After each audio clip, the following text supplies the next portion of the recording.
So here I have a lens that I've optimized. It's a singlet lens, it's all spherical surfaces.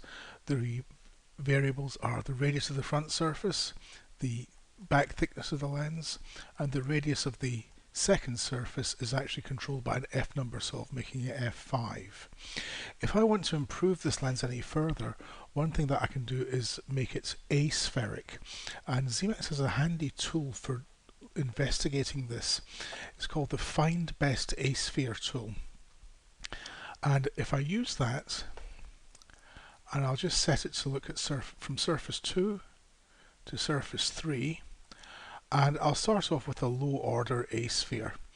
And I'll press start, and you can see here the current value of the merit function, and then you can see that the merit function greatly reduces by putting an asphere on surface number 3. If I want to see if I can get any better than that, 6th order asphere, start, and it does in fact make further improvements. It gives me a merit function that's very, very small, this time on surface number 2, and I think I'll just go for the 4th order asphere. That's about as good as I want, so that's fine. So let's just say I'll keep and exit that. You'll see the design is nicely diffraction limited. Look at the optical path error. You see it looks like so. And here's my aspheric design. It has just a 4th order term, 4th order coefficient on it, and because I'm not using these other terms, I'm just going to hide them.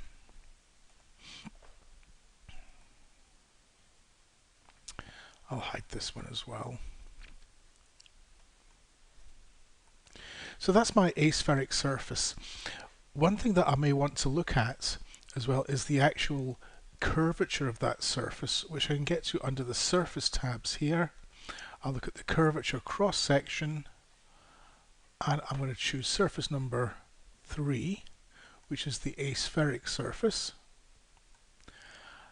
And this is showing me the departure from sphericity of this lens. Curvature is 1 over the radius of curvature. So right at the center of the lens, the curvature is given by 1 over the radius of curvature of the lens in the editor, but then the asphericity term starts to have an effect, and I'm getting this kind of response. If I want, I can rescale the lens like so, or rescale the graph rather, just to make it easier to draw, and I can also use my scroll wheel to zoom in and out on the curvature points. So that's looking at the asphericity of this data surface, and this is particularly important if I have a multiple order asphere where this curve goes through turning points, because it's turning points that are difficult for manufacturers to make. So this is a reasonably straightforward asphere for a manufacturer to make.